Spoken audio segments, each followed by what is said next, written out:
हरे कृष्णा माता जी। दंडवत प्रणाम माता जी।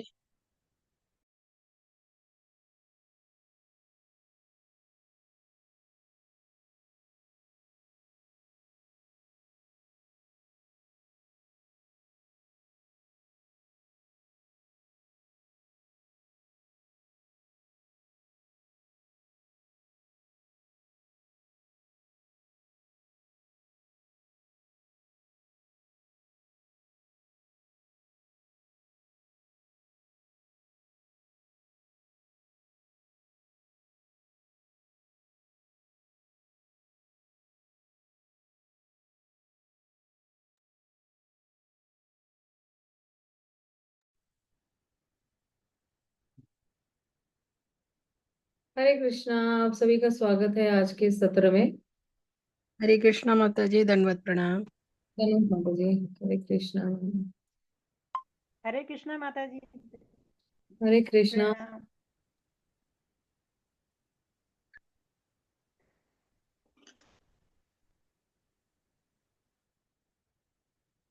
शुरू करते हैं मंगलाचरण से। ओम अज्ञानतिमिरन्धस्य ज्ञानाञ्जनशलाकाय चक्षुरुन्मिलितं येन तस्मै श्रीगुरवे नमः। श्रीचैतन्यमनोभीष्टं स्थापितं येन भूतले स्वयं रूप कदा मह्यं ददाति स्वपदान्तिकं। वन्देऽहं श्रीगुरून् श्रीयुतपदकमलं श्रीगुरून् वैष्णवांश्च श्रीरूपं साग्रजाताम् सहगण रघुनाथान्वितं तं सजीवं साद्वैतं सारदूतं परिजनासहितं कृष्ण चैतन्य देवं श्रीराधा कृष्णपदान् सहगण ललिता श्री विशाखान्वितांश नमां विष्णुपदाय कृष्णपृष्ठाय भूतले श्रीमते भक्तिवेदांत स्वामिनीति नामिने। नमस्ते सरस्वते देवे गौरवाणी प्रचारिणे निर्विशेष शून्यवादी पाश्चात्य देश तारिणे। हे कृष्णा करुणा सिंधु दीनबंधु जगतपते गोपेश गोपिका कांत राधा कांत नमस्तुते। तप्त कांचन गौरांगी राधे वृंदावनेश्वरी वृषभानुसुते देवी प्रणमामि हरिप्रिये। वाञ्छाकल्पतरुभ्यश्च कृपा सिन्धुभ्यैव च पतितानं पावनेभ्यो वैष्णवेभ्यो नमो नमः। श्रीकृष्ण चैतन्य प्रभु नित्यानंद श्री अद्वैत गदाधर शिवासादि गौर भक्तवृंद। हरे कृष्णा कृष्णा कृष्णा हरे हरे हरे राम राम राम हरे हरे। तो आप सभी का स्वागत है। अभी तक हम लोग क्या कर रहे थे इसका एक्चुअली मुझे ऐसे लग रहा है कि एक छोटा सा रिकैप देना बहुत जरूरी है।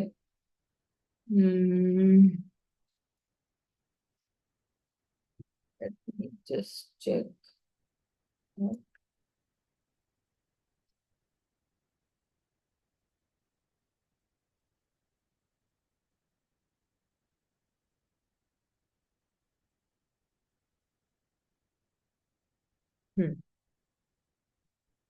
एक जस्ट पिछले बार हमारा क्या हो गया कि थोड़ा लंबा सा गैप हो गया है हमारा।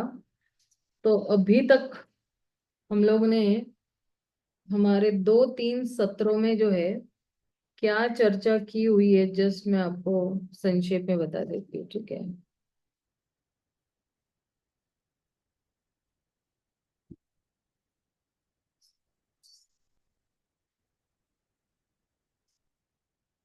हम्म।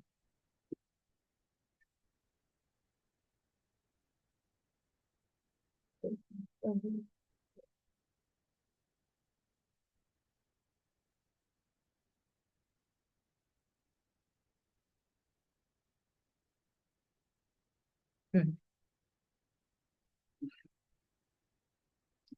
अगर हम देखेंगे कि पहले हम लोग ने जो है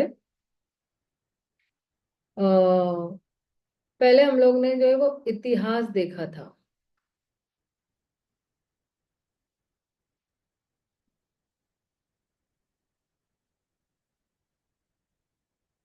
किसका इतिहास देखा था? ये भक्ति रसामृत सिंधु का ही इतिहास देखा था। और उसमें देखा था कि श्रील रूप गोस्वामी की क्या जो है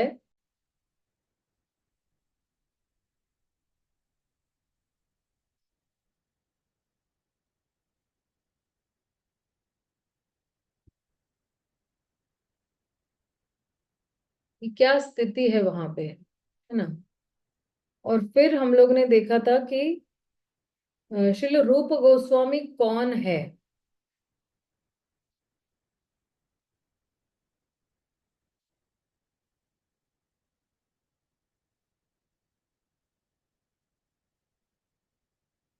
में हम लोग ने श्रील रूप गोस्वामी कौन है ये भी देखा था हम।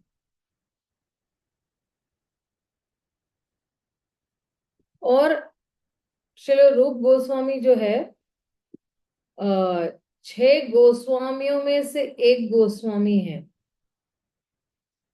और श्रील रूप गोस्वामी जो है वो बहुत ही घनिष्ठ तरीके से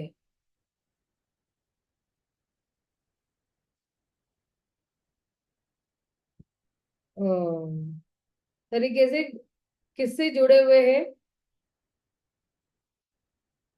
कृष्ण से जुड़े हुए हैं। ठीक है। अब ये तो हो गया इतिहास किनका है, श्रील रूप गोस्वामी का हो गया।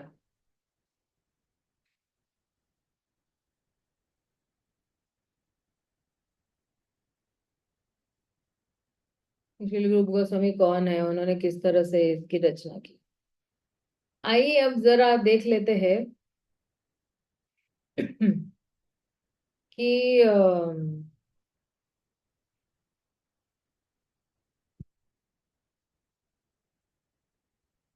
इस भक्ति रसामृत सिंधु, भक्ति रसामृत सिंधु, इसको मैं थोड़ा शॉर्टकट में लिख देती हूँ।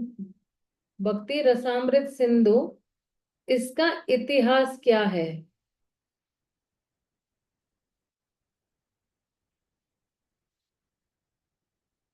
तो उसमें हम लोग ने क्या देखा था कि हम कौन है, हम रूप अनुगा है।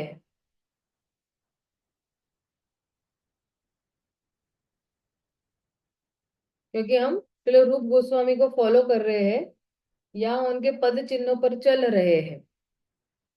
और ये जो रूप अनुगा की ये जो परंपरा है ये कहाँ से आ रही है?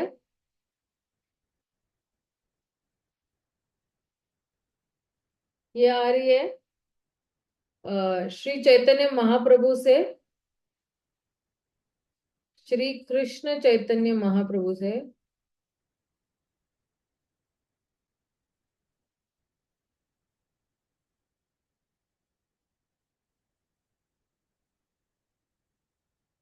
श्रील प्रभुपाद तक।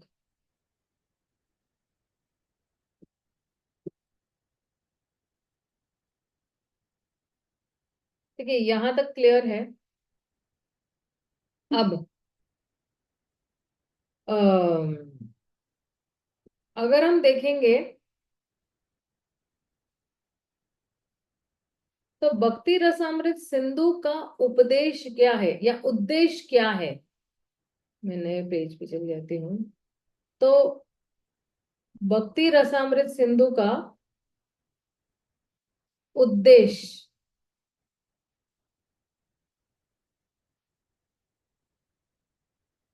इसका उद्देश्य क्या है?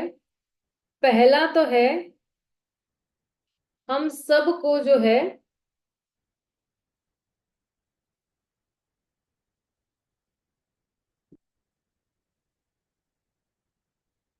गोस्वामी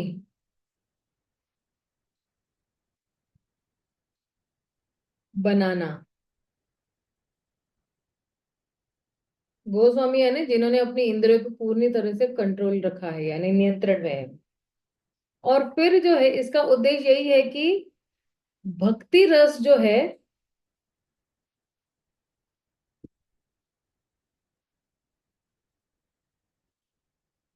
और भौतिक रस के बीच में क्या अंतर है।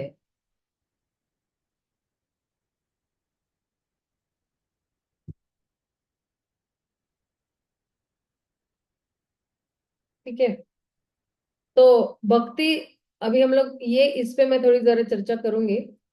फिर तीसरा उद्देश्य ये है, ये भक्ति रस और भौतिक रस के बीच में क्या अंतर है, इसके बीच में मैं जरा करती हूँ चर्चा।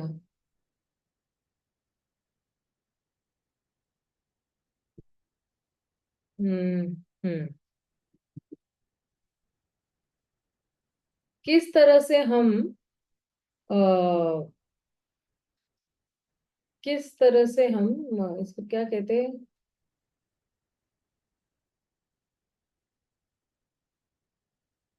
किस तरह से हम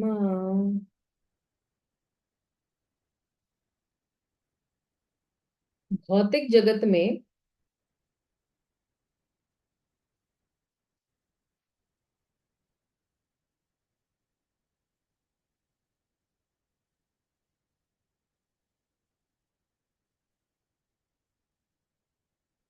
रह सकते हैं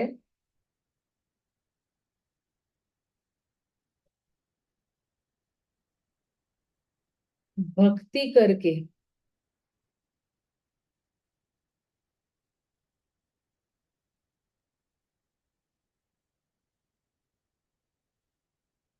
और भक्ति रसामृत सिंधु का उद्देश्य यही है कि इसमें जो है ये जितने भी 6 प्रकार के रस है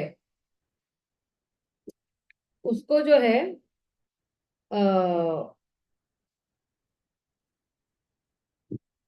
एक सेकेंड ना।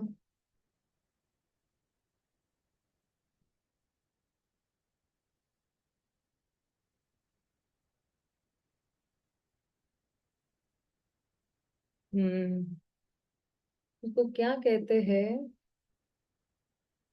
हम्म।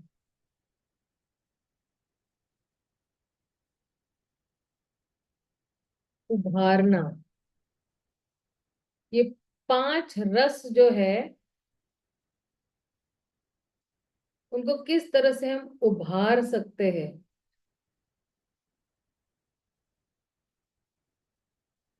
या उसको कहते हैं कि किस तरह से ये जो है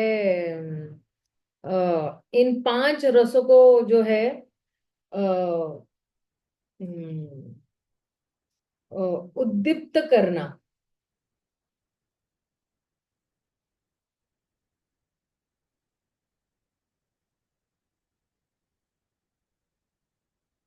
इसको इंग्लिश में उसको कहते हैं स्टिम्युलेट।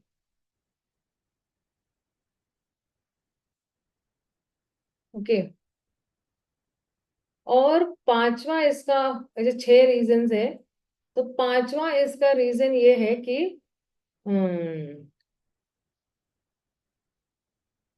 सभी जीवात्माओं को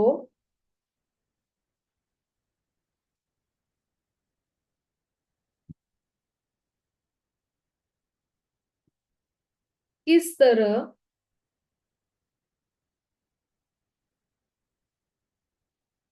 से हम जो है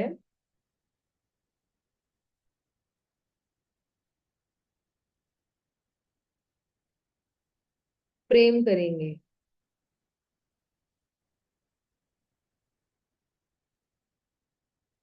ये एक्चुअली एक विज्ञान है। सभी जीवन मतलब अ, किस तरह से जो है वैज्ञानिक तरीके से ही हम लोग जो है जीवात्माओं को, हर जीवात्मा को हम प्रेम करेंगे। और फिर जो है अ, जितने भी गोस्वामी है,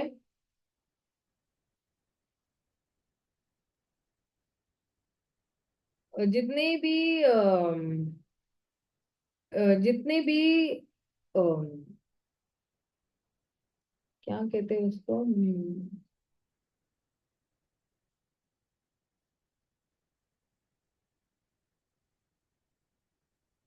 हम्म, कि जितने भी भक्त जो है ना, जितने भी भक्त है, उनकी जीवन शैली,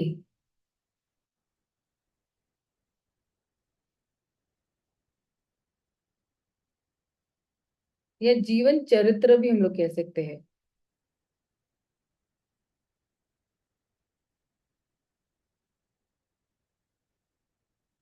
जीवन चरित्र से प्रेरणा लेना।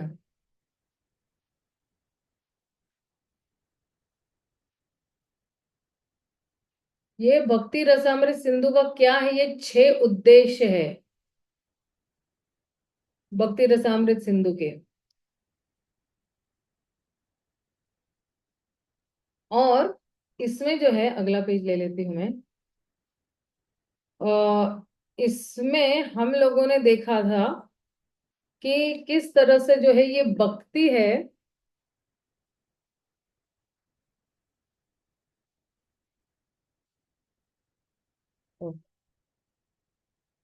ये थोड़ा रिकैप लेना बहुत जरूरी है ताकि हमें पता चले कि इसका फ्लो क्या चल रहा है, वरना पता ही नहीं चलता कि फ्लो क्या है, कि अभी तक हम लोग ने क्या कवर किया, क्या नहीं कवर किया। राइट। तो ये फ्लो रहना बहुत जरूरी है। एक सेकेंड। हाँ, तो हम कहते हैं भक्ति रसामृत सिंधु।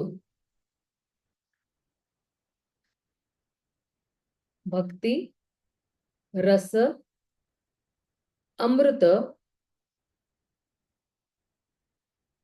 और सिंधु। सिंधु यानी सागर। राइट। तो जब हम भक्ति कहते हैं तो उसको जो है अ, भक्ति मतलब ही भगवान की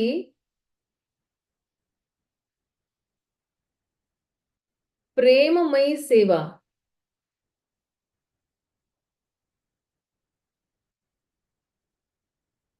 ओके। और सेवा जो है क्यों कर रहे हैं? सेवा इसलिए कर रहे हैं, सेवा का उद्देश्य यही है कि हम जो है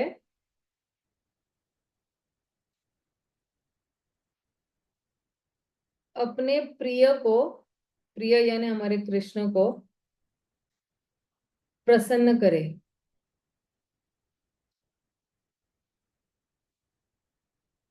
ठीक है। अब इसमें जो है अ, प्रेम की भी परिभाषा एक्चुअली श्री रूप गोस्वामी बताते हैं। प्रेम जो है अ, प्रेम हमारे परिवारजनों से होता है, या या जो है, क्योंकि प्रेम जो है ना ये बहुत ही स्वाभाविक ही है। और प्रेम बिल्कुल बेसिक है, उसके बगैर हम जी नहीं सकते। हमारा जीवन का निर्वाह ही नहीं हो सकता है प्रेम के बगैर। लेकिन यही प्रेम जो है, कहते हैं ना कि परिवार से प्रेम, और जो है इसके बगैर हम जीवन हमारा व्यतीत नहीं कर सकते हैं। लेकिन प्रेम जो है इसकी पूर्ण, क्या कहते हैं इसको, हम्म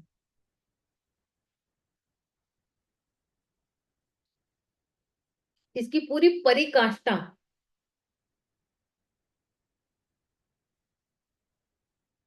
उसको इंग्लिश में कहते हैं फुलफिलमेंट, पूर्ण तरह से। इसकी पूर्ण परिकाष्ठा कब पहुंचते हैं? जब हम जो है कृष्ण से जुड़ते हैं।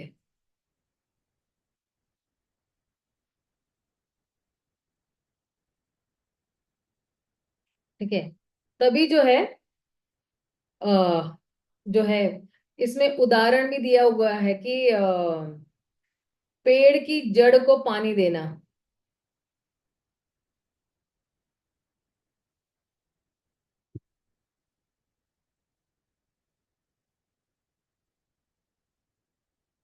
तो कृष्ण से प्रेम करेंगे तो अपने आप ही सभी जीवात्माओं से हम प्रेम करेंगे। अब रस जो है, अ, 2 प्रकार के एक्चुअली रस है। एक है भक्ति रस और दूसरा है भौतिक रस।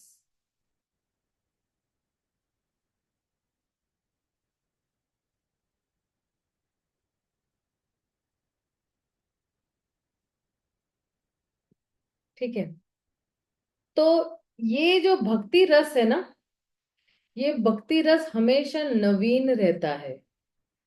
नया नया नया, नवीन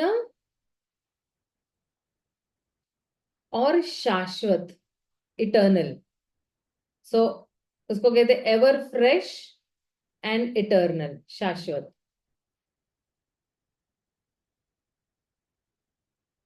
और जब ये एवर फ्रेश रहता है तभी जो है हमें आगे बढ़ने की प्रेरणा मिलती है।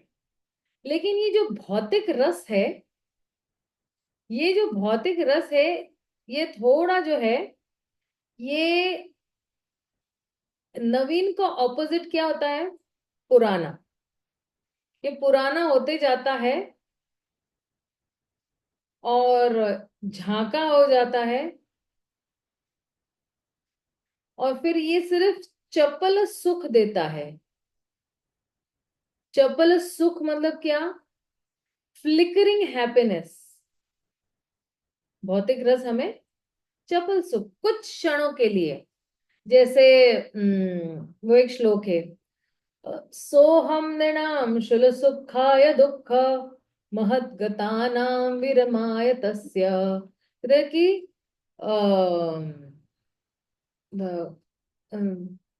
शुल्लाय सुख, चपल सुख के लिए, महत दुख लेने के लिए वो लोग तैयार है।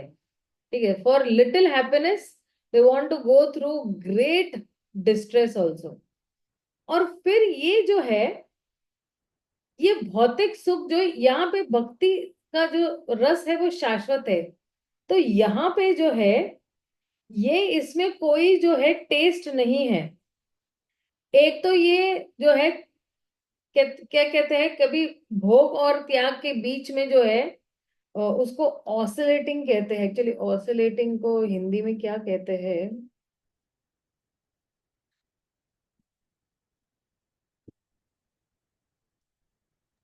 आवागमन माता जी, आना जाना। या डोलन। माता जी वो आवागमन। डोलना होता है, जैसे पेंडुलम ऑसिलेट हाँ, करता है तो डोलना। डोलना। ओके, डोलना। डोलना।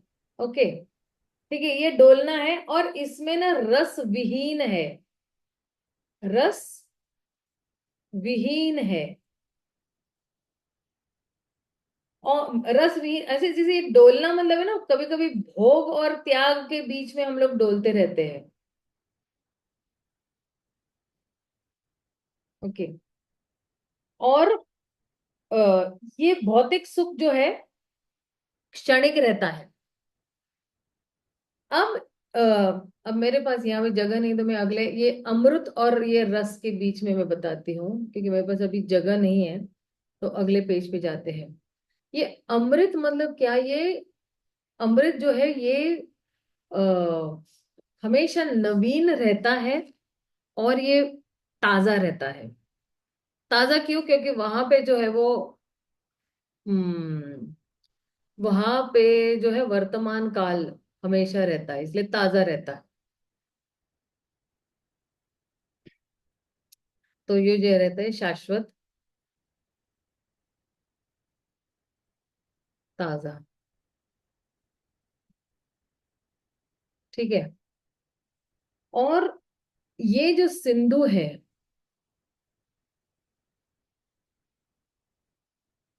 अब ये जो है सिंधु यानी क्या? कि आनंद का सागर।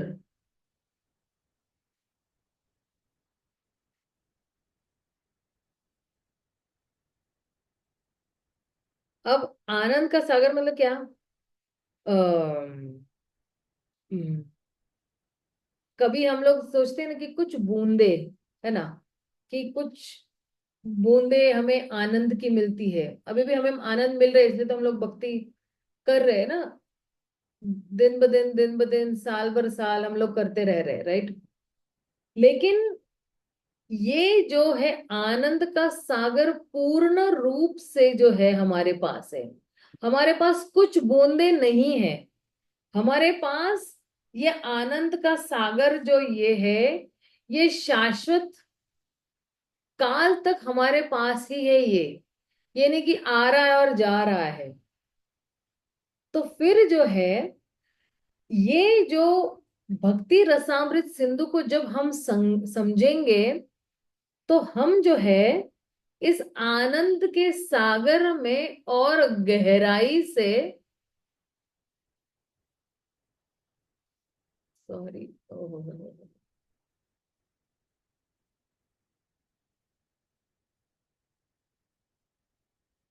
गहराई से हम लोग क्या कर सकते हैं, गोते खाते रहते हैं। आप सोचो कोई अगर आनंद के सागर में सिर्फ गोते ही खा रहा है, गोते ही खा रहा है, तो उसको कितना आनंद आ रहा है। और फिर हम लोग ने फिर ये जब खत्म हुआ था, हम लोग ने फिर मंगलाचरण देखा।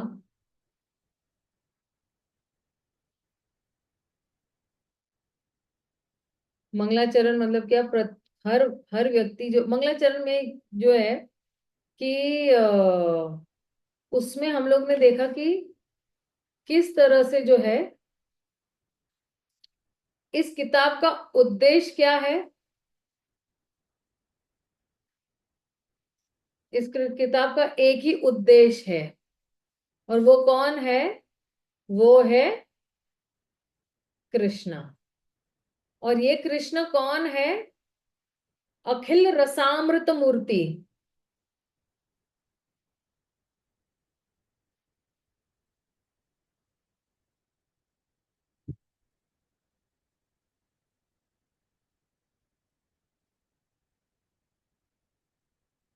जब हम कहते हैं ना अखिल रसामृत मूर्ति, तो मुझे शायद मंगलाचरण अगले पेज पे ले जाना पड़ेगा मेरे ख्याल से।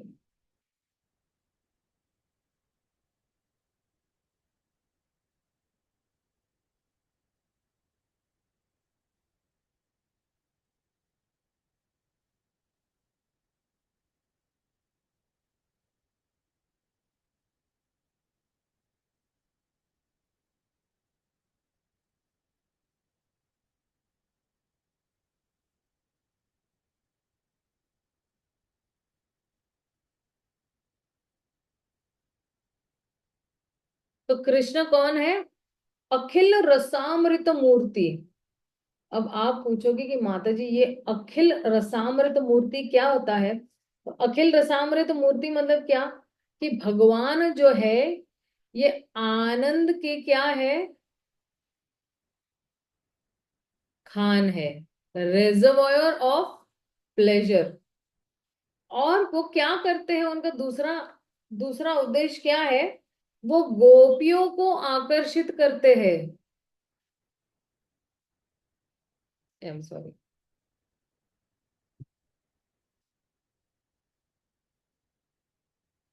गोपियों को आकर्षित करते हैं।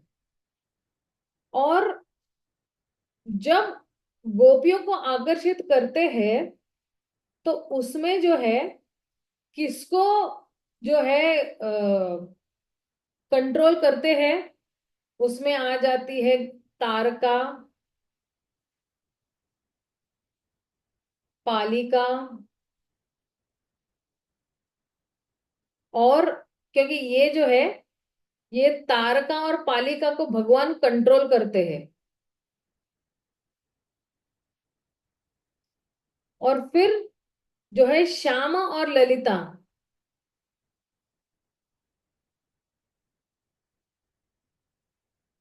ये भी गोपी आई है। तो इन श्यामा और ललिता को क्या करते, क्योंकि ये श्यामा और ललिता जो है ये जो है बिल्कुल भगवान के इसमें जो है ना वो मग्न है, भगवान के प्रेम में बड़े मग्न है। और ये भगवान के जो है निजी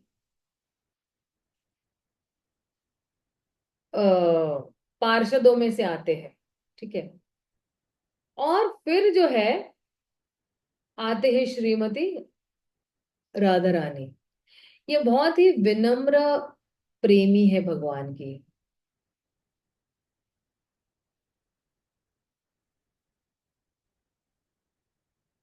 विनम्र प्रेमी कौन है? राधा रानी।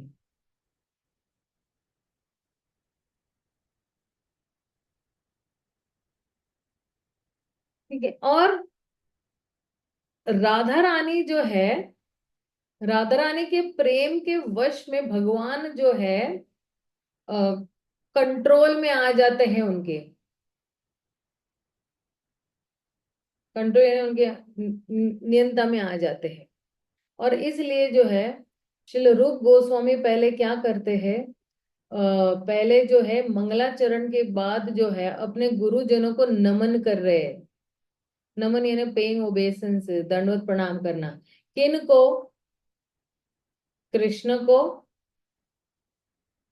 गुरु को। अरे सॉरी, हिंदी से इंग्लिश में पहुंच गई मैं। हम्म,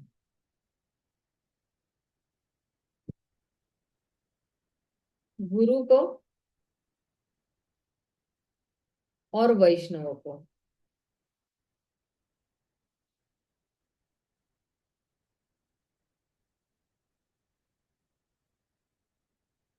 ठीक है। और ये वैष्णव कौन है? तो भक्ति रसामृत सिंधु के उसमें ही लिखा हुआ है, मंगलाचरण में ही लिखा हुआ है कि ये जो वैष्णव है, ये जो है तिमिंगला, बड़ी मछली, शार्क की तरह है ना, बड़ी मछली की तरह है। आपने कभी तिमिंगला को देखा है? सबसे बड़ी मछली होती है। तो ये जो बड़ी मछलियां होती है, और इनको वैष्णव से तुलना की हुई थी, तो ये बड़ी मछलियां क्या करती है?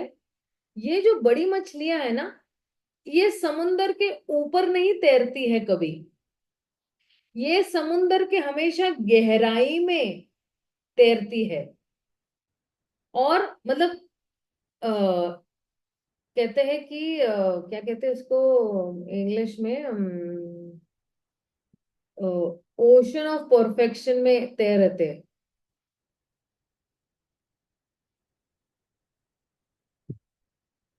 पूर्णता की सागर में।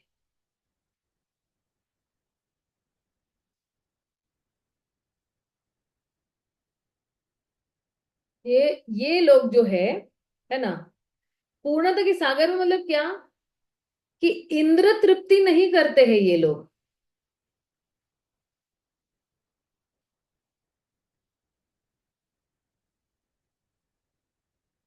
इंद्र तृप्ति नहीं करते हैं ये लोग।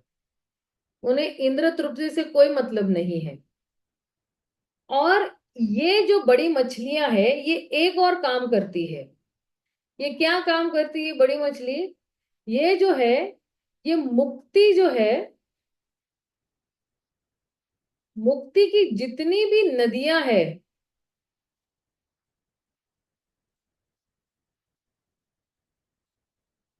इसको नकारती है। इनको मुक्ति नहीं चाहिए, क्योंकि मुक्ति तो इनके द्वार पे खड़ी है, लेकिन इनको मुक्ति नहीं चाहिए। तो फिर जो है, और ये लोग कभी पकड़े भी नहीं जाते, ये बड़ी मछलियां है ना, कभी भी नहीं। अभी कौन पकड़ सकता है उनको? ये जो है जन्म, मृत्यु के जो मछुआरे हैं। तो ये बड़ा अच्छा, यहाँ पे ना श्री रूप गोस्वामी ने जो है बड़े अच्छे उदाहरण प्रस्तुत किए हैं।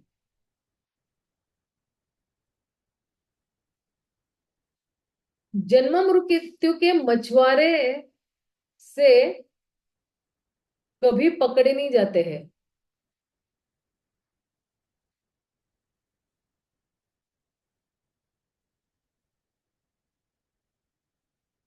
ठीक है।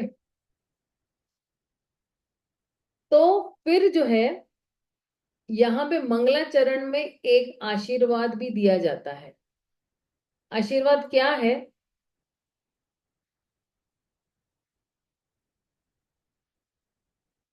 किनको आशीर्वाद दिया जा रहा है? जो भी पढ़ रहा है इस किताब को उनको आशीर्वाद दिया जा रहा है। और ये क्या आशीर्वाद दिया जा रहा है कि जितने भी अ, सुरक्षता प्रदान देना है,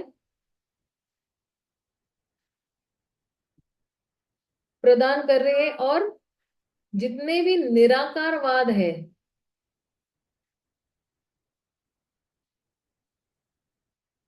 धारणा है आपकी, उससे आपको छुटकारा मिलेगा। कभी कभी हमारे पास इनपर्सनल कंसेप्शन रहता है ना, और सुरक्षिता किससे जो है, जितने लोग तर्क वितर्क करते हैं ना, उनसे आपको छुटकारा मिल जाएगा। तो इस तरह से जो है ये भक्ति रसामृत सिंधु जो है ये आशीर्वाद दे रहा है।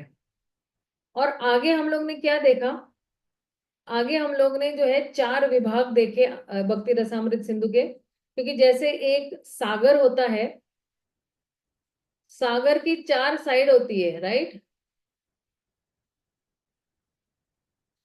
ये है उत्तर, सॉरी, ये है उत्तर, ये है दक्षिण, ये है पूरब, और पश्चिम। तो हम देखते हैं कि जो पश्चिम साइड है ना, सॉरी पूरब वाली जो साइड है, ये जो इसके अंदर बहुत सारी वैरायटी है भक्ति की। और इसके अंदर ही, इस पूरब के अंदर ही भी हम चर्चा कर रहे हैं किसके बारे में? हम लोग सामान्य भक्ति के बारे में चर्चा कर रहे हैं।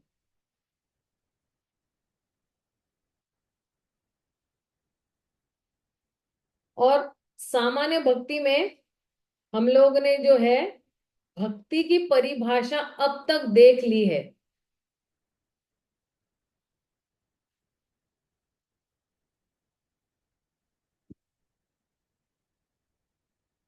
लेकिन भक्ति के 6 लक्षण भी है।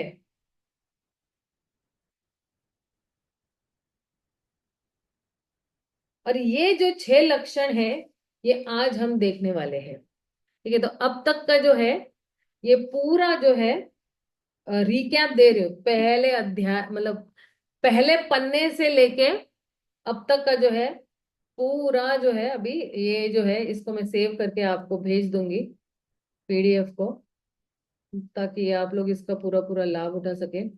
आइए देखते हैं कि ये जो भक्ति है इसके क्या लक्षण है।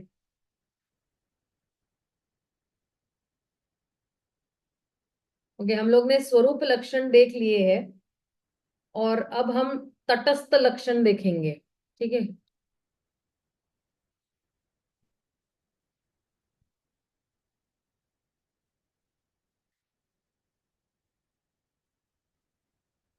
तो अन्य अभिलातिशा शून्यम, और अन्य को भी हम लोग ने जो है परिभाषा देख ली थी। सभी भौतिक इच्छाओं से रहित, ये है तटस्थ लक्षण, है भक्ति के तटस्थ लक्षण है। और आगे हम लोग ने ये देख रहे हैं कि किस तरह से शुद्ध भक्ति जो है शुद्ध होनी चाहिए, इसमें कोई स्वार्थ या हेतु नहीं होना चाहिए। और ये शुद्ध भक्ति जो है वो कृष्ण को प्रसन्न करने के उद्देश्य से होनी चाहिए, न कि कृष्ण को अकस्मात प्रसन्न करके, कभी कभी करेंगे कभी कभी नहीं करेंगे, नहीं। शुद्ध भक्ति मतलब क्या? 24 घंटे। आप बोलोगे माता जी पॉसिबल ही नहीं है भगवान को 24 घंटे प्रसन्न करना। लेकिन अगर हम पहले 10 मिनट से शुरू करते हैं, फिर 20 मिनट, 30 मिनट करते करते साल बीत जाएंगे, तो आप 24 घंटे भगवान को प्रसन्न कर सकते हो। ठीक है, शुद्ध भक्ति द्वारा निर्देशित है। मतलब क्या कि कोई दूसरा हेतु नहीं है, सिर्फ शुद्ध भक्ति, भक्ति ही भक्ति को जन्म देती है। और यहाँ पे जो है स्वार्थ है, क्योंकि हम स्वतंत्र है, तो हम जो है किसी पे निर्भर नहीं होना चाहते। तो यहाँ पे बड़ी स्वतंत्रता, जब अटैक किया है हमको स्वतंत्रता ने, जब सॉरी, जहां पे हमको स्वतंत्रता ने अटैक किया हुआ है, तो इसलिए जो है हम लोगों को भक्ति नहीं करनी है। Oh sorry sorry. फिर शरीर मन वाणी से क्रियाशीलता। मेरा शरीर, मेरा मन, मेरी वाणी सिर्फ कृष्ण को ही जो है कृष्ण के बारे में ही सोच रही है, कृष्ण के हित के बारे में ही सोच रही है। मैं किस तरह से कृष्ण का प्रचार करूंगी, किस तरह से कृष्ण को प्रसन्न करूंगी, क्या मैं ऐसे कार्य करूंगी कि वो खुश हो जाएंगे, प्रसन्न हो जाएंगे मुझसे। तो मैंने पहले भी बताया कि दोनों पार्टियों के बीच में, भगवान और भक्त के बीच में एक होड़ा होड़ी चलती रहती है कि कौन किसको ज्यादा प्रसन्न करने की कोशिश कर रहा है। और जो लोग शुद्ध भक्ति नहीं कर रहे हैं, तो उनको जो है ये आलस खा रहा है। आलस के मारे उनको जो है क्या चला, अरे मुक्ति मिल जाए भाई, मुक्ति मिल जाए, टेम्पररी मुक्ति मिल जाए, इससे मुक्ति मिल जाए, इस व्यक्ति से मुक्ति मिल जाए, इस परेशानी से मुक्ति मिल जाए। तो फिर वो लोग सिर्फ जो है यहाँ में मुक्ति मतलब ही छुटकारा पाना अपनी परिस्थितियों से। फिर निष्क्रिय ध्यान नहीं है। जैसे कई लोग जो है, जो ब्रह्मवादी है, जिनको ब्रह्म में लीन होना है, तो ऐसा नहीं है। जो लोग ब्रह्म में लीन हो जाते हैं वहां पे वो जाके निष्क्रिय रहते हैं, मतलब वहां पे ब्रह्म ज्योति में आप सालों साल एक ही कमरे में रहते हैं, एक ही जगह पे, आपको हिलना नहीं है, कुछ नहीं करना है। लेकिन आत्मा तो क्रियाशील है, आत्मा का तो एक स्वभाव है ना कि क्रियाशील रहना। तो इसलिए जो है अच्छा, ये स्लाइड अवेल दिखाई नहीं दे रही है क्या? ओके, एक सेकेंड, आप फिर से शेयर करते हैं। हम्म। तो इस तरह से जो है आ, हम जो है क्रियाशील व्यक्ति है, राइट। और आध्यात्मिक जीवन में जो है कभी कभी जो है शिथिलता आ जाती है। फिर कह रहे, सभी वस्तुओं का कृष्ण की सेवा में उपयोग करते हैं। हम युक्त वैराग्य व्यक्ति है। युक्त वैराग्य मतलब क्या, कि हमें इन चीजों से कोई आसक्ति नहीं है। जैसे अभी मेरे पास अभी लैपटॉप है, या मेरा मोबाइल है, या मेरा आईपैड है, या मेरा राइटिंग पैड है, यहाँ पे इससे आसक्ति नहीं। क्यों? क्योंकि ये सारी चार पांच जो भी चीजें अभी मेरे सामने है, ये मैं भगवान की सेवा में इस्तेमाल कर रही हूँ, मेरी इंद्र तृप्ति के लिए कुछ भी नहीं इस्तेमाल कर रही हूँ। ना मैं मेरे मोबाइल पे कोई ऐसे अश्लील पिक्चर्स देखती हूँ, ना मैं मेरे मोबाइल पे कोई ऐसे अश्लील पिक्चरें देखती हूँ, या किसी से ऐसे बातें करती हूँ, नहीं। ये जो मोबाइल है, या आईपैड है, या मोबाइल लैपटॉप है, ये सिर्फ भगवान के संदेश को आगे बढ़ाने के लिए है, भगवान का गुणगान करने के लिए, भगवान के नाम रूप गुण और लीलाओं का गुणगान करने के लिए। तो इस तरह से जो है सभी वस्तुओं को हम भगवान के उपयोग में लगाते हैं।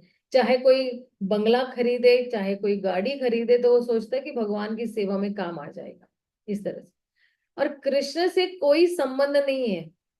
भौतिक लोगों के पास जो है, आप देख रहे हैं ये भक्ति लता, जिसके पास शुद्ध भक्ति है, इसके भक्ति का लता देखो कितना फैल रहा है, फूल रहा है। और यहाँ पे ये व्यक्ति जो है, इसकी जो टहनियां है, सुखी है। तो कृष्ण से कोई संबंध नहीं भौतिक लोगों को।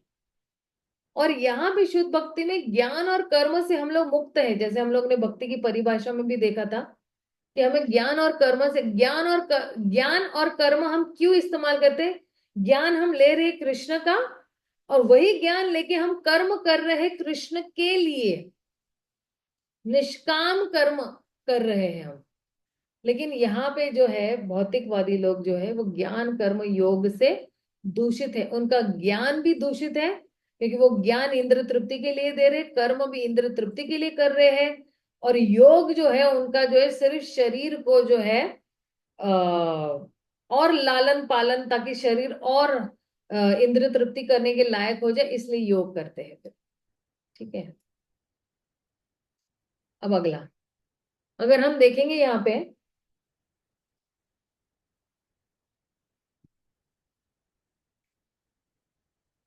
कि जो है इन लोगों की गतिविधियां देखो। एक नया भक्त एक शुद्ध वैष्णव गुरु से दीक्षा लेना चाहता है जिनके उस स्थान में कई शिष्य है, क्योंकि उसे दीक्षा के बाद स्थानीय मंदिर में बेहतर सुविधा और एक पद मिलेगा।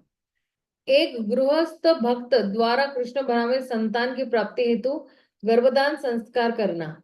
एक भक्त अपने घर के मंदिर में काली का चित्र रखता है क्योंकि काली अपने उपासकों को धन प्रदान करती है। तो शुद्ध भक्ति की परिभाषा जो है, हमें इनसे पहचानना है कि इसमें से कौन सा सही है और कौन सा जो है गलत है। एक भक्त मंदिर संचालन कमेटी में अपनी स्थिति को बनाए रखने के लिए प्रतिदिन मंगल आरती में जाता है कि सिर्फ भाई मैं टेम्पल के अंदर टेम्पल मैनेजमेंट में रहूं ताकि मुझे कोई मैनेजमेंट से निकाल ना दे, तो मैं इसलिए भक्ति करना चाहता हूँ। एक भक्त कृष्ण भावना प्रचार हेतु स्वयं को स्वस्थ रखने के लिए नियमित रूप से योगासन करता है। ये भी सही है कि ये शरीर जो है, ये शरीर कृष्ण का है, ये मेरा नहीं है। ये प्रॉपर्टी जो है, जिस दिन है ना हमारी दीक्षा हो जाती है ना, तो एक्चुअली ये जो शरीर है ये हमारा नहीं है। ये शरीर किसका है? ये श्री गुरु का है। तो इस शरीर को अच्छी तरह से, ऐसा नहीं कि पूरा दिन शरीर को ही संभालते बटो, लेकिन जो कुछ भी आत्मा और शरीर को एक साथ बनाए रखने के लिए जरूरी, हम वही कार्य करेंगे। और एक भक्त प्रत्येक एकादशी पर उपवास करता है क्योंकि उसे पुत्र प्राप्ति का वरदान मिल सकता है। तो इसमें कहाँ आया शुद्ध भक्ति? आप बताइए, किस जगह पे है शुद्ध भक्ति, है ना? तो ये जो गतिविधियां हैं, हमें इस पे बहुत ही चेक करने की जरूरत है। कृष्ण इंद्रियों के स्वामी है और जो है हमें स्वामी की अनुमति के बिना उसकी किसी भी चीज को प्रयोग नहीं करना चाहिए। आई थिंक आपको ये स्क्रीन नहीं दिखाई दे रहा है ना? एक सेकंड, मुझे यहाँ पे एक इंडिकेशन मिल जाता है कि आपके छात्र आपका स्क्रीन नहीं देख पा रहे। राइट। कृष्ण इंद्र के स्वामी है और हमें स्वामी की अनुमति के बिना उनकी किसी भी चीज का प्रयोग नहीं करना चाहिए। और इसलिए भक्त अपने किसी भी इंद्रिय को प्रयोग करने से पहले भगवान की अनुमति लेता है। यह अनुमति भक्तों या शास्त्र या आध्यात्मिक गुरु के माध्यम से प्राप्त होता है कि मुझे जो है इंद्रियों को, मुझे मेरी आंख है, नाक है, कान है, इसको जो प्रयोग करने से पहले किसकी अनुमति लेते हैं हम? गुरु की या कृष्ण की, राइट? और फिर जो है ये अनुमति भक्तों या शास्त्र या आध्यात्मिक गुरु के माध्यम से प्राप्त होती है।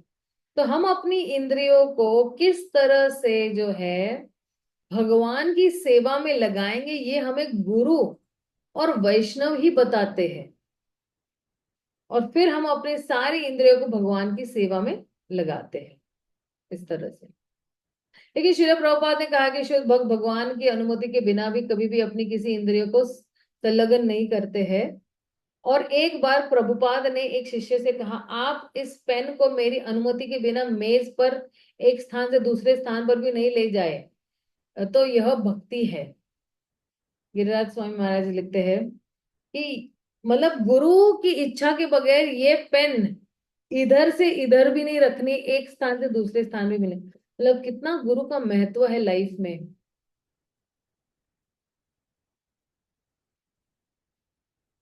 ओके, शुद्ध भक्ति के 6 लक्षण हम लोग अभी आज ये 6 लक्षण शुरू कर रहे हैं, लेकिन इसका जो एक्सप्लेनेशन है या समझाना थोड़ा लंबा है, तो ये 2 विभागों में हम लोग विभाजित करेंगे। फिर रूप गोस्वामी शुद्ध भक्ति के 6 लक्षण बताए हैं। एक तो क्लेशाग्नि, इसका एक्चुअली एक श्लोक भी है। क्लेशाग्नि शुभदा मोक्ष लघुकृत सुदुर्लभ संद्रानंद विशेषात्मा श्री कृष्ण आकर्षणी च। तो क्लेशाग्नि, भौतिक क्लेशों से ये मुक्त है। कौन? शुद्ध भक्ति। शुभदा, सर्व मंगलकारी है। मोक्ष लघुकृत, शुद्ध भक्ति से प्राप्त सुख की तुलना में मोक्ष के प्राप्त सुख अति तुच्छ है। सुदुर्लभ, शुद्ध भक्ति प्राप्त करना अत्यंत दुर्लभ है। तो आप बोलोगे माता जी शुद्ध भक्ति प्राप्त करना इतना दुर्लभ है तो हम फिर करें ही क्यों? हमें मिलने ही नहीं वाली है तो। लेकिन नहीं, हमें तो प्रयास करना है। आज भौतिक जगत में भी अगर हमें कुछ पाना है तो हम प्रयास करते तब हमें वो चीज मिलती है। इजीली तो कोई हमें राजभोग की प्लेट लाके नहीं देना है हमारे सामने, हमें तो कुछ ना कुछ कष्ट करना है। उसी तरह शुद्ध भक्ति को प्राप्त करने के लिए हल्का फुल्का सी मेहनत करनी पड़ती है। संद्रानंद विशेषात्मा व्यक्ति को स्वतः दिव्य आनंद के स्तर पर ले जाती है।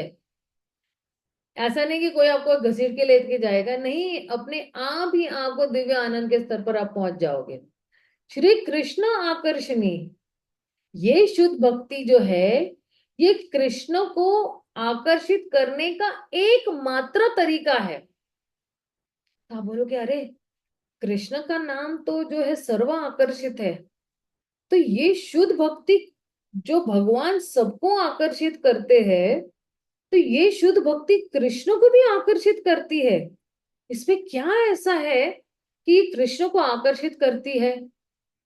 तो जब मैंने ने ये किताब पढ़ना शुरू किया था ना, उस वक्त 2001 में मैं ये किताब पढ़ना शुरू किया था उस टाइम पे, तो मुझे सबसे अच्छा पॉइंट एक्चुअली ये वाला कि ये शुद्ध भक्ति सर्व मंगलकारी है, हर व्यक्ति का मंगल ही होने वाला है। और ये छठा पॉइंट मुझे बड़ा अच्छा लगा था कि ये कृष्ण को आकर्षित करने के लिए एकमात्र तरीका है। तब फिर मुझे ऐसा लगा कि नहीं, हमें शुद्ध भक्ति करनी चाहिए, शुद्ध भक्ति करनी चाहिए। इस तरह से जो है काफी मुझे प्रेरणा दिया था। अब जो है भक्ति रसामृत सिंधु का ये जो पहला अध्याय जो है ये एक्चुअली आ रहा है, और इस अध्याय में जो है ये क्लेश अग्नि, शुभदा, सुदुर्लभ, ये बहुत विस्तार से समझाया गया है। तो अब देखिए मुख्य लक्षण क्या है भक्ति के। कृष्ण सर्व आकर्षित है, परंतु शुद्ध भक्ति उन्हें भी आकर्षित करती है। शुद्ध भक्ति दिव्य रूप से कृष्ण से भी अधिक शक्तिशाली है, क्योंकि यह कृष्ण की अंतरंग शक्ति है।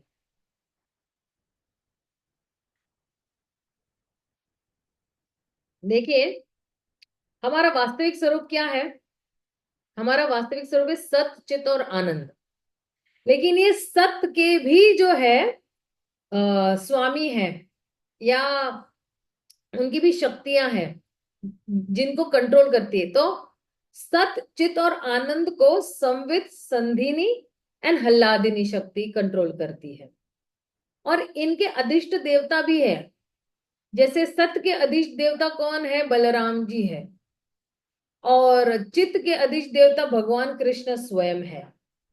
और आनंद की अधिष्ठाता जो देवी है वो है श्रीमती राधा रानी। इसलिए हम लोग कहते हैं ना हल्लादिनी शक्ति, भगवान को आनंद देने वाली हल्लादिनी शक्ति है। या हमें भी जो आनंद मिलता है भक्ति में, वो हल्लादिनी शक्ति के माध्यम से हमें वो आनंद की प्राप्ति होती है। ठीक है, फिर जो है आगे क्या कह रहे हैं। भक्ति 5 प्रकार की मुक्तियों की भी इच्छा नहीं करती। अच्छा, ये 5 प्रकार की मुक्तियां कौन सी है? सायुज्य मुक्ति। सायुज्य मुक्ति मतलब भगवान के शरीर में विलीन हो जाना, ये सायुज्य मुक्ति। जैसे मीराबाई को ना सायुज्य मुक्ति मिली, वो भगवान के शरीर में विलीन हो गए। सालोक्य, भगवान के धाम में निवास करना, वहां पे जाके आपको उनका धाम में जाके आपको रहने के लिए मौका मिल जाता है, जैसे वैकुंठ लोक में या गोलोक में। और सारूप्य, भगवान के समान रूप ही आपको प्राप्त होता है। जैसे अगर आप वैकुंठ लोक में जाओगे तो सभियों के जो हाथ है 4 हाथ होंगे। अगर कोई जीव यहाँ से वैकुंठ लोक पहुंच जाता है तो वो तुरंत ही 4 भुजाओं में आ जाएगा। और उसके जितने भी फीचर्स है या नाक नक्शा है वो बिल्कुल विष्णु की तरह ही होगा। आप अगर वैकुंठ लोक जाओगे ना, आप कंफ्यूज हो जाओगे कि अरे विष्णु कौन है भाई, सभी लोग तो विष्णु जैसे ही दिख रहे हैं। लेकिन विष्णु के कुछ चिन्ह है, उससे आपको पता चल जाएगा कि कौस्तुभ मणि है, तुलसी माला है, और वक्षस्थल पे जो है अ, अ, वो क्या है, श्रीवत्स। श्रीवत्स है। जीवत का चिन्ह। हाँ श्रीवत्स है। नहीं तो आपको वहां से पता चल जाएगा, क्योंकि वो जो है ये चिन्ह बाकी किसमें नहीं, सिर्फ भगवान विष्णु में ही मिलेंगे आपको। ठीक है। और जो है षष्ठी। तो भगवान के समान ऐश्वर्य प्राप्त होगा आपको वहां पे उनके धाम में। ये तो ये है जो है, ये 5 प्रकार की मुक्तियां हैं। और ये 5 प्रकार की जो मुक्तियां है, ये जो है, ये 5 शुद्ध भक्त जो है, या जो शुद्ध भक्ति के मार्ग में चल पड़े हैं, तो ये 5 प्रकार की भी मुक्तियों की इच्छा नहीं करते हैं। आगे क्या कह रहे हैं, और सामीप्य भी है, सॉरी, भगवान के निकट रहकर उनकी सेवा करना, तो 5वीं है। तो शुद्ध भक्ति के 6 लक्षणों में से क्लेशाग्नि शुभदा मोक्ष लघुता कृत सुदुर्लभा संद्रानंद विशेषात्मा श्री कृष्णाकर्षणी स चाह च सहा।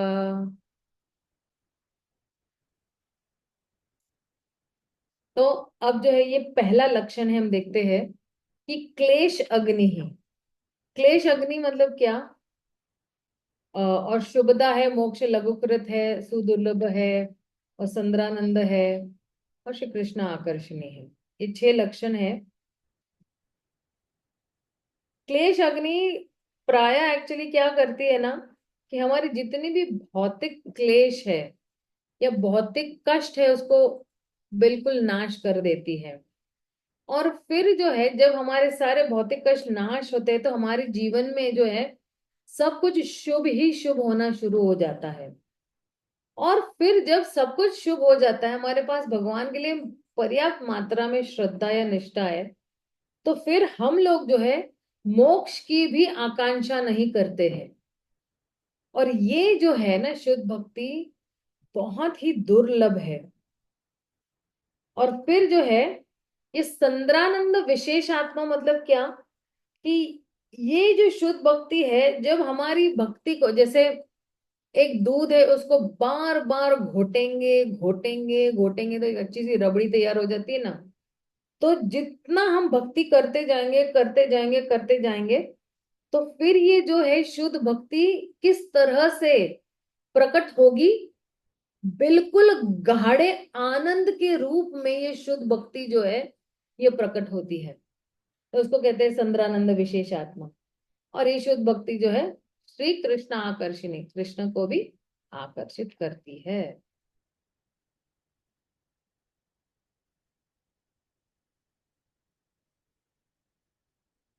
देखिए, शुद्ध भक्ति समस्त प्रकार के भौतिक क्लेशों से तुरंत राहत प्रदान करती है। शुद्ध भक्ति सर्व मंगलकारी है। शुद्ध भक्ति के स्तर पर भक्त मोक्ष का भी तिरस्कार करते हैं। भुक्ति और मुक्ति तो उनके घर के दरवाजे के ऊपर खड़ी है। वो लोग आतुर है भुक्ति और मुक्ति की, भाई हम जो है आपको देने के थे, लेकिन शुद्ध भक्त उसको भी नकार देता है। ये आगे मैं बताऊंगी कि क्यों शुद्ध भक्त जो है भुक्ति और मुक्ति नहीं चाहते हैं। इसका बहुत बड़ा लंबा एक्सप्लेनेशन है, जब ये टॉपिक आएगा ना, इसमें ही आता है, तो मैं बताऊंगी आपको। शुद्ध भक्ति प्राप्त करना अत्यंत दुर्लभ है। देखो, हर किसी को थोड़ी ना शुद्ध भक्ति मिल रही है, क्योंकि काफी जन्मों की सुकृति मिलने के बाद शुद्ध भक्ति किसी को मिलती है। संद्रानंद शुद्ध भक्ति भक्त को स्वतः ही दिव्य आनंद के स्तर पर स्थित कर देती है।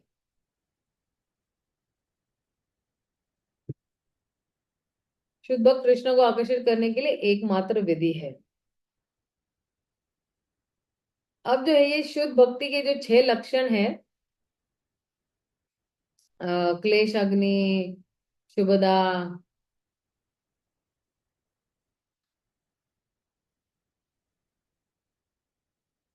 क्लेश अग्नि, अभी देखिए यहाँ पे क्लेश अग्नि ये लोग दिखा रहे हैं, इससे मुक्ति प्रदान करती है। भौतिक पीड़ाओं से क्लेश अग्नि नष्ट करती है। और कितने समय में कृष्ण मेरे सभी कष्टों को समाप्त कर देंगे। देखिए, पुनः कृष्ण द्वारा किस प्रकार के वाक्य बोले गए। अभी आप देखना 18वें अध्याय के सर्वधर्म परित्यज्य माम एकम शरणम व्रज अहम तम सर्व पापेभ्यो मोक्षयिष्यामि मा शुचः। भगवान क्या कह रहे हैं कि तुरंत ही जैसे आपने मुझे शरणागति की है, तुरंत ही मैं सारे पापों को मैं नष्ट कर दूंगा। 1 सेकंड के अंदर। देखिए, भगवान अगर सिर्फ दृष्टिपात करके सारी सृष्टि का निर्माण कर सकते हैं, या केवल इच्छा मात्र से ही, जैसे इंग्लिश में कहते हैं ना, लेट देयर बी क्रिएशन, भगवान ने इच्छा किया कि चलो हो जाए सृष्टि का सृजन, अपने आप ही सृष्टि का सृजन होना शुरू हो जाता है, और वो भी बिल्कुल सेकंड में। ऐसा नहीं कि चलो बहुत समय लगता है सृष्टि का सृजन। आज हमें एक घर बनाना होता है तो कितना टाइम लगता है ना। पहले जमीन खरीदो, फिर उसको नींव डालो, फिर उस पे पिलर बनाओ, फिर ईंट दीवारें बनाओ, फिर दीवारों में भी विभाजन करो। नहीं, यहाँ पे भगवान ने पूरी सृष्टि का जो है निर्माण सिर्फ पलक झपकाते ही कर लिया था। पलक झपकाते हम क्या कर सकते हैं? मैं अपना पलक झपका में अपना हाथ भी नहीं उठा सकती हूँ। तो आप सोचो भगवान की क्या महिमा है कि पलक झपकाते ही भगवान ने जो पूरी सृष्टि की रचना कर दी थी उस समय। भक्ति 3 प्रकार के होते हैं, वो सनातन काल से दिव्य स्तर पर स्थित है। नित्य सिद्ध, जो भक्ति में सेवा के द्वारा दिव्य स्तर पर पहुंचे हैं वो साधन सिद्ध है। और जो भक्त कनिष्ठ से श्रेष्ठ स्तर की ओर अग्रसर होते हैं वे साधक है। तो 3 प्रकार के भक्त है, नित्य सिद्ध, साधना सिद्ध, और जो साधक है। अभी भी मतलब उन्होंने साधना में सिद्धि नहीं प्राप्त की है।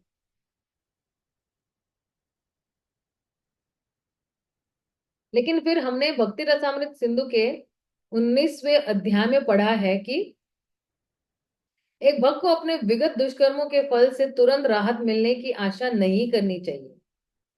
भगवान अगर करेंगे तो ठीक है, वरना मैं तो अपनी भक्ति करता रहूंगा। जो भक्त कर्म फलों से पूर्णतः मुक्त नहीं हो पाता, उसे चाहिए कि वह गंभीरता पूर्वक कृष्ण भावनामृत कर्म करता रहे, भले ही कितने ही अवरोध क्यों ना आए, कितनी ही कठिनाई क्यों ना आए, उसे भक्ति करते रहना चाहिए। श्रील प्रभुपाद ने भगवत गीता में कृष्ण के कथन को आध्यात्मिक गुरु तक विस्तारित कर दिया, जो कृष्ण के प्रतिनिधि है। अगर आप दीक्षा के समय आध्यात्मिक गुरु के सामने आत्मसमर्पण करते हैं तो आप सभी पाप कर्मों के फलों से मुक्त हो जाते हैं। तो कौन सा सही है? क्या हम आत्मसमर्पण करने पर तुरंत सभी पाप कर्मों से के फलों से मुक्त हो जाते हैं, या धीरे धीरे मुक्त हो जाते हैं? आपको क्या लगता है? क्या धीरे धीरे मुक्त हो जाते हैं या तुरंत? धीरे धीरे माता जी। राइट। श्रील प्रभुपाद ने कुछ अन्य जो है संकेत दिए कि जो हमें इस प्रश्न को हल करने में मदद कर सकते हैं। उन्होंने कहा कि जब भक्त कृष्ण को आत्मसमर्पण करता है, कृष्ण भक्त के पाप कर्मों के फलों का प्रभार लेकर उस भक्त को सर्वोत्तम लाभ के लिए भक्त के पाप कर्मों के फलों का उपयोग करते हैं। मतलब क्या? कि ये जितने भी पाप कर्मों के फल है उसको और अच्छी तरह से आगे बढ़ने के लिए जो है, भगवान जो जैसे हम आत्मसमर्पण करते हैं तो भगवान जो है हमारे ही पाप कर्मों के फल का प्रभार लेकर हमें सर्वोत्तम लाभ देते हैं ना। पाप कर्मों के फलों से इसे उपयोग करेंगे इस तरह से। क्योंकि भक्त के मन में अपनी पूर्व पाप मनोवृत्ति के अवशेष रह सकते हैं, अतः उनको दूर करने के लिए भगवान कभी कभी अपने भक्त को दंड देते प्रतीत होते हैं, जो पाप के फलों जैसा हो सकता है। यद्यपि भक्त भगवान की भक्ति के अधीन रहता है, किंतु जब तक वो कृष्ण भावनामृत में पूरी तरह दक्ष नहीं हो लेता, तब तक उसमें इस जगत के मिथ्या सुख को भोगने की थोड़ी थोड़ी प्रवृत्ति रह जाती है। ओके, अभी आपको शायद ही दिखाई नहीं दे रहा है। मुझे एक इंडिकेशन मिल रहा है कि दिखाई नहीं दे रहा है। इसलिए कह रहे हैं भगवान इस बची हुई भोग वृत्ति को समूल नष्ट करने के लिए विशिष्ट स्थिति उत्पन्न करते हैं। निष्ठावान भक्त द्वारा भोगा जाने वाला दुख कर्म फल नहीं है, अपितु ये भगवान की विशिष्ट कृपा होती है कि वे उसे भौतिक जगत छोड़कर भगवत धाम वापस ले जाने की प्रेरणा देते। कभी कभी कष्ट आते हैं ना भक्तों को, तो फिर उसको भगवत धाम ले जाने के लिए तत्तेनुकंपा सुसुमिक्षमाना भुंजात्मा कृत्वा, तो ये 10.14.8 का तात्पर्य में आप पढ़ लेना, ठीक है ना, ये वहां का है। अब देखिए, मैं क्यों कष्टों से पीड़ित हूं? तो क्योंकि कष्टों से पीड़ित, क्योंकि हम अविद्या में है, पहली बात तो।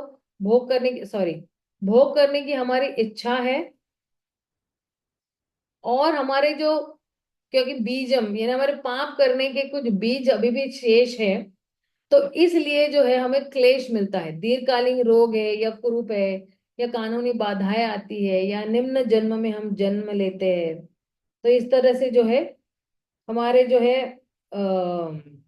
अप्रारब्ध प्रारब्ध, या जो है अभी जो भोगने वाले हम लोग जो है कष्ट जो है वो, या हम लोग ऑलरेडी जो कष्ट भोग चुके हैं, ये 4 प्रकार के जो है पापों की वजह से हम लोग जो है दुखी रहते हैं।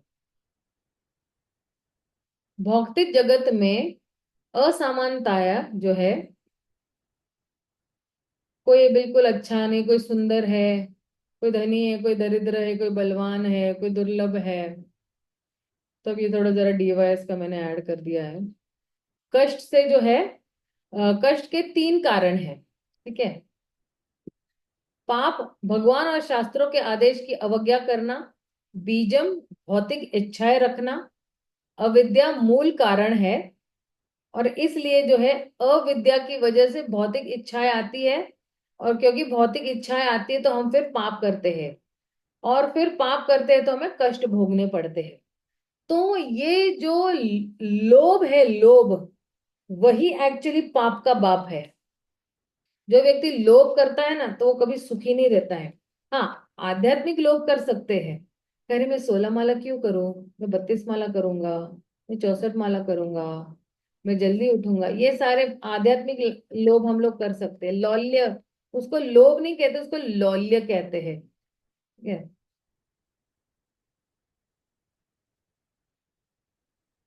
फिर आप देखने, पाप कर्म कष्ट जो है कष्ट का कारण ही है।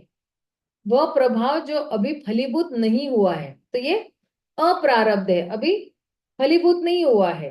मान लो आज जो है सुबह सुबह जो है मैं जैसे ही उठती हूँ, तो मेरा जो है पैर फ्रैक्चर हो जाता है ना।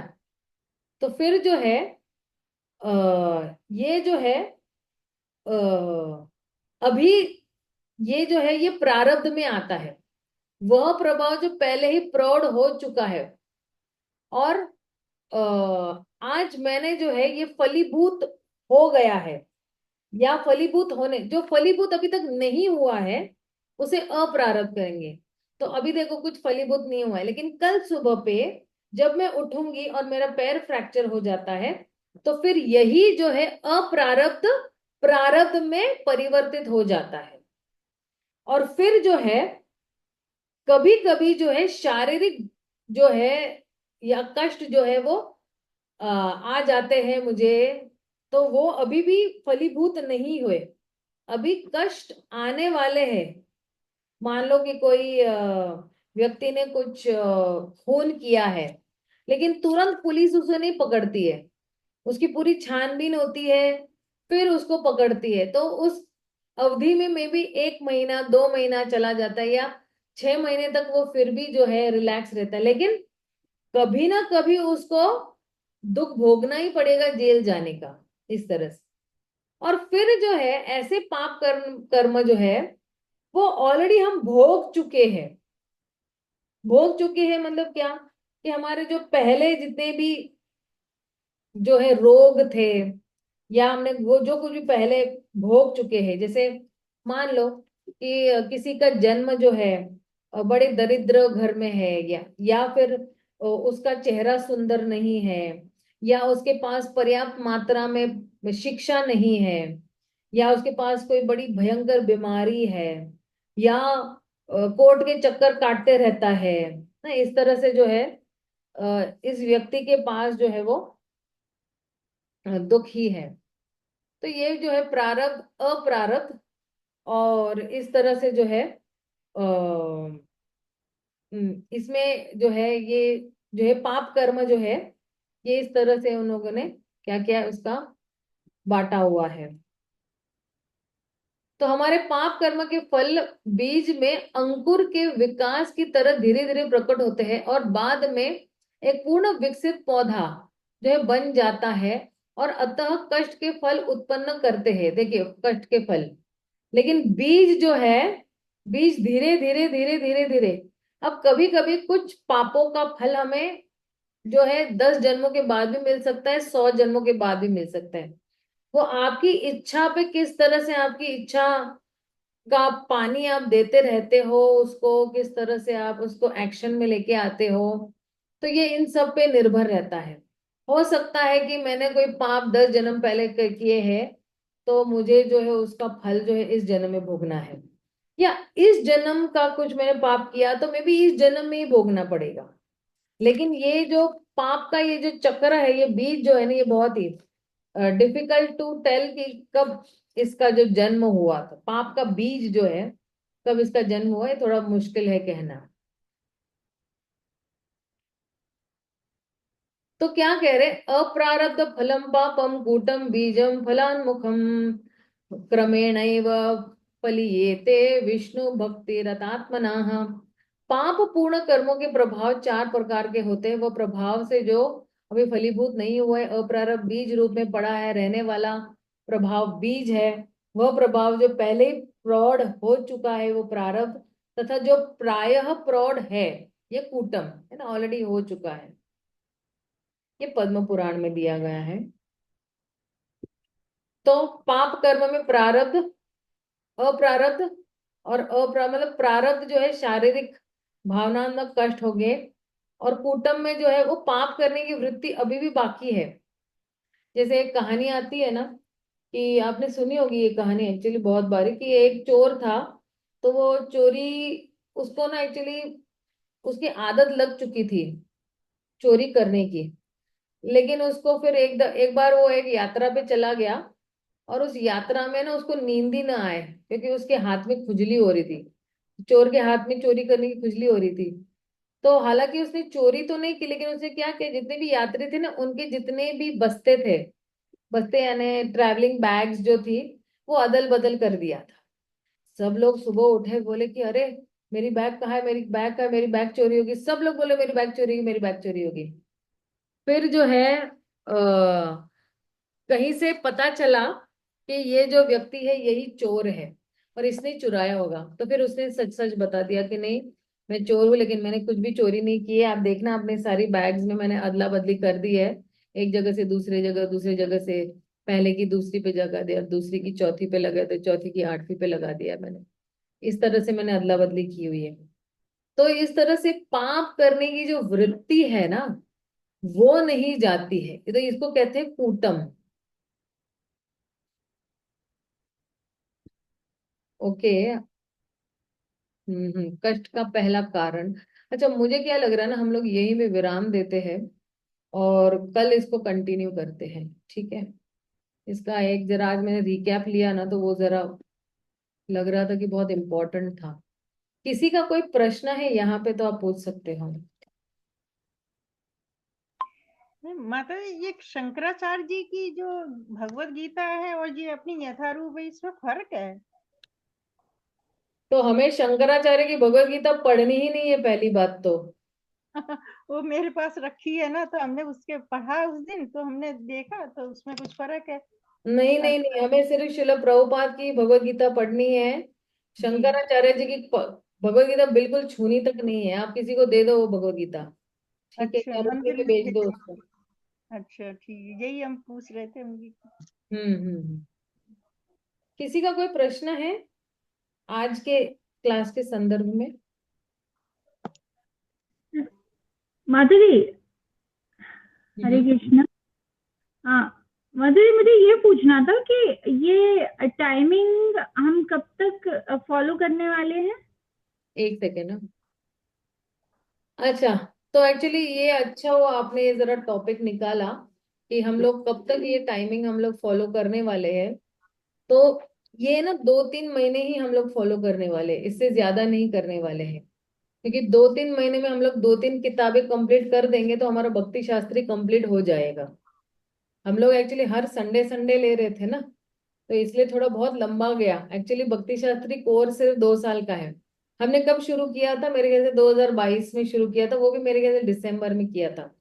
तो चलो अगर हम मान लेते हैं कि 23 और 24 है ना, फिर भी हमारा 23-24 में कंप्लीट हो जाना चाहिए था, लेकिन अभी 25 आ गया है।